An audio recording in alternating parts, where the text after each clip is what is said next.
Well, we're checking in with Crime Victim Services, and we've got the Executive Director today, Amy Weaker-Bailiff, in to tell us about how things are going. And we're going to look back at the support that you've been getting for the year, too. So thanks for coming today. Thanks for having me, Holly. All right, so it's important. You guys have many programs, and it's important to have support from the community, isn't it? It is. We rely on our community to support the programs that we have. It really takes all of us to lead our mission and vision forward.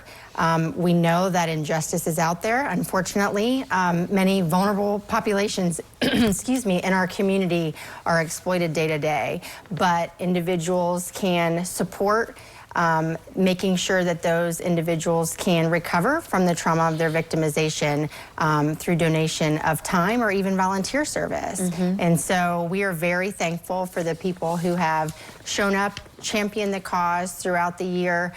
We have program sponsors and our allies in advocacy. And later this week, we'll be taking a day to sort of recognize those people and celebrate what they've provided for us and most importantly for the people that we serve.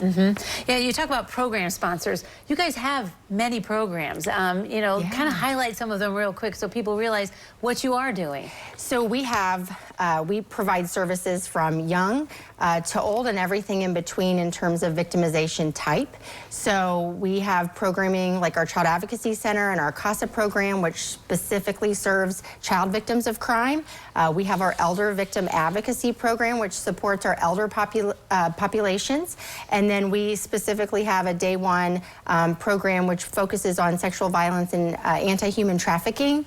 And then we also have a complete prevention program. So how do we prevent those victimizations from occurring in the first place?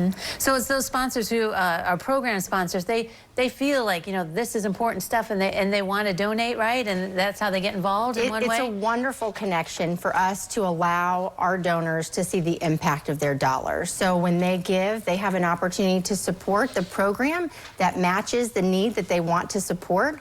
They're provided updates and kind of highlights in terms of where and how those dollars are making a difference in the community. And we've really found that that's a great model so that they can truly champion what we do in serving victims. And then the allies, they're a little bit different or kind of the same thing? A little bit different. So we're focusing on building that monthly giving program. So not everybody can give kind of to the level of program sponsor, but some people do have the ability to give $5, $10, $30 a month. And so it's a way to sustain our work throughout the year at a level that's acceptable or doable for the donor, but they're still connected to the programs that we serve, and we're still very appreciative. We'd love to grow that program going forward. Right, yeah. So, you know, looking ahead, you know, people have that opportunity, right? Lots of people like to give at the end of the year and things. So think ahead and think about maybe Crime Victim Services, right?